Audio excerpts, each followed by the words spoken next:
on everyone, it's Jacqueline here from Nothingbuttech. Hope you guys are all doing well. Welcome back to another video. In today's video, we're talking about the OnePlus 7 Pro. I've been using this since it launched, so it's been a little bit. The OnePlus 7 Pro is a really big deal for OnePlus. It's the first phone that really feels and looks like a flagship.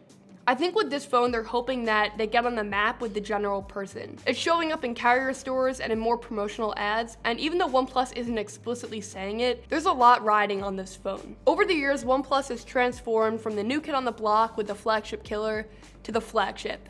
Now, this phone is still a lot less expensive than the flagships nowadays as prices have increased over time, but at $669, this phone is asking for a lot more from your wallet than the OnePlus One was when it came out a long time ago. I still think it's worth it for that money though, and we're gonna dive into this review on why and some shortcomings that it also has in order to get to that price. All right, so the build, let's start here.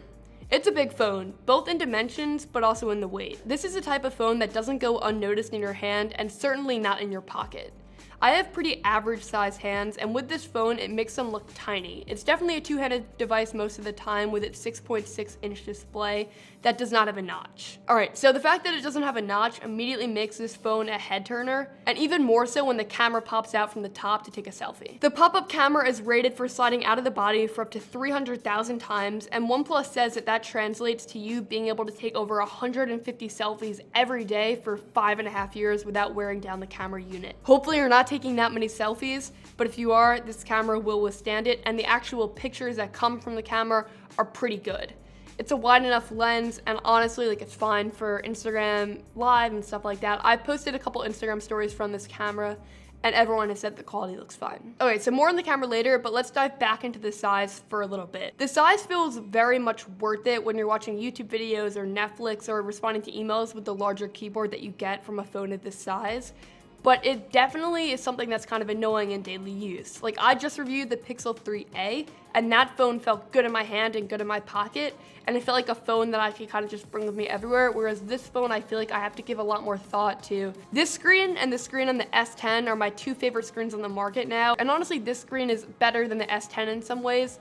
That main way is the fluid AMOLED display or the 90 Hz refresh rate. It just feels really smooth, and it makes this device fun to use. Everything you do on it feels instantaneous. The colors are really good, and as I've already said, the fact that there aren't huge bezels surrounding the screen makes it a really nice consumption experience. I love this display. There's something about the S10 display to me that maybe it looks a little bit more vibrant. I can't really put my finger on exactly why I like it more in terms of colors and stuff, but I definitely prefer that display. However, the fact that this display is so smooth has kind of ruined other displays for me. Touch motion, swipes, and clicks feel like it's happening as you're doing it. There's really no noticeable lag here. The display definitely consumes a lot of battery life, especially on max brightness, but I'm still able to get a full day of use with it most of the time. Your mileage may vary, of course, depending on how much you use the phone and what you use on it, but just to give you a little perspective and a benchmark, I use this phone for social media, for watching videos, for writing emails. Those are the main three things that I do on this phone, and I'm still able to get a full day's use. Okay, so the high refresh rate also makes this phone feel like an incredibly fast performer. Just because the response time is so good when you're swiping or scrolling on the screen, everything feels like it's really up to speed, and that's really helped by Oxygen OS, which is a software run on this phone, which has a lot of useful features, but feels really stock-like, and I'm in love with it.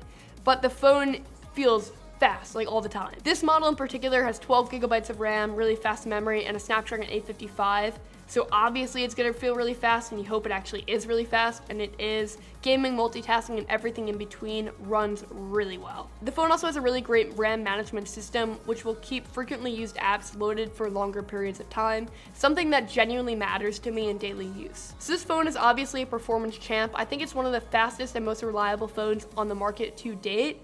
But let's dive back into the camera because that's a little bit more of a mixed bag.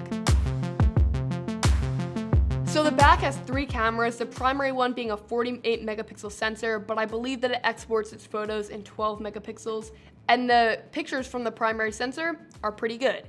Exposure looks pretty good, colors are pretty good, and the background blur and the depth effect mode is also pretty good. I've done a full camera comparison video with this camera, so that's definitely worth checking out for more samples and a little bit more of a thorough opinion on different images. But here's my verdict. The primary shooter, it's good.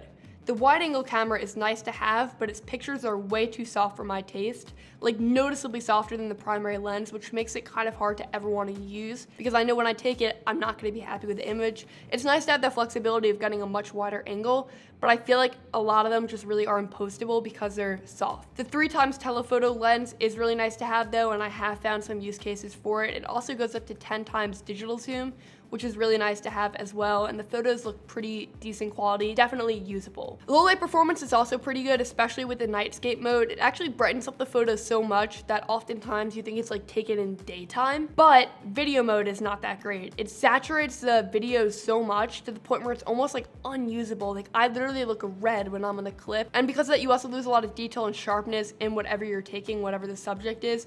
So I feel like video quality on here is really questionable, and all they would have to do to fix that in an update is take down saturation, but right now this is definitely not the phone to get if you want a really good video camera. Okay, so some final thoughts on here. With a starting price of $669, this phone is definitely more expensive than in the past, but I still think it's a great option, and it's still a lot cheaper when compared to like the flagships of the world like the S10.